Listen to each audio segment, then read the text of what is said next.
அதிகாரத்திலும் ஆட்சியிலும் பங்கு கேட்கணும், நேரம் வந்துருச்சு அப்படின்னு காங்கிரஸ் சொல்லியிருக்காரு. நான் ஏற்கனவே பதில் சொல்லிட்டேன். நான் அது சம்பந்தமாக தெளிவான எங்களுடைய நிலையை சொல்லியிருக்கிறோம். கேட்டாங்க, அவங்க தான் சொல்லியிருக்காங்கல்ல, 2 தலைவர்களும் முடிவு செய்வார்கள் என்று சொல்லியிருக்கிறார்கள். முடிவு செய்வாங்க, அதெல்லாம் ஒன்றும் இல்லை, அதில் ஒன்றும் எந்த பிரச்சனையும் இல்லை. சுற்றுலாத்தலமாக கண்டிப்பாக ஆக்கலாம், அது என்ன குறை இருக்குது, அருமையாக ஆக்கிடலாம். சுற்றுலாத்தலம் கண்டிப்பாக ஆக்கப்படும். மருதாநிதியும் ஆக்கலாம், காமராஜ் நீர்த்தகத்தையும் ஆத்தூரையும் ஆக்கிடலாம். மகாத்மா காந்தி தேசிய ஊரக வேலைவாய்ப்பு இப்போ ஊதியம்லாம் நிறுத்தி வச்சுருக்காங்க சார் மத்திய அரசில். அதுக்கு திரும்ப அவங்க கொடுக்குறதுக்கு நிலுவைத் தொகையை கொடுக்குறதுக்கு அழுத்தம் கொடுப்பீங்களா, இல்லை அதில் அந்த பணியாளர்களுக்கு அந்த ஊதியத்தை உயர்த்தி கொடுக்குறதுக்கு திமுக அரசு ஏதாவது நடவடிக்கை? நம்மளுடைய நிலைப்பாட்டை ஊதிய உயர்வோ மற்றவை எல்லாம் அவர்களை எதிர்பார்த்து எங்களுடைய முதல்வர் தளபதியார் அவர்கள் கொடுப்பதற்கு முன்னாலே நம்ம கொடுத்துட்டோம். நம்ம மாநிலத்தில் கொடுக்க சொன்னாங்க, ஊதிய உயர்வு கொடுக்க வேண்டும் என்று. அதுக்கு பின்னாடி அவங்க கொடுத்தாங்க. வேலை நாட்கள் எண்ணிக்கை நான் ஏற்கனவே பல முறை சொல்லிவிட்டேன்.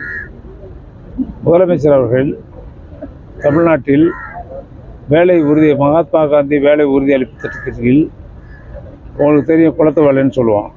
அதுக்கு அதிகபட்சம் திராவிட முன்னேற்ற கழக ஆட்சியில் 23-24 கிட்டத்தட்ட 39 41 கோடி வேலை நாட்கள் கொடுக்கப்பட்டிருக்கிறது. இப்போ இந்த ஆண்டுக்கு அவங்க எவ்வளோ கொடுத்துருக்காங்கன்னா 25-26க்கு 12 கோடி தான் பிரதமர் மோடி கொடுத்துருக்காரு.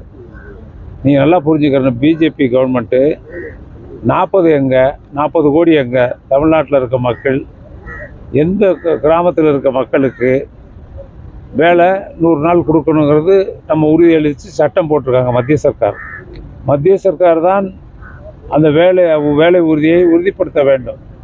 ஆனால் மத்தியில் இருக்கக்கூடிய பிஜேபி அரசு அந்த திட்டத்தை முடக்குவதற்காக சும்மா பேருக்கு ஒரு அறிவிச்சிருக்காங்க.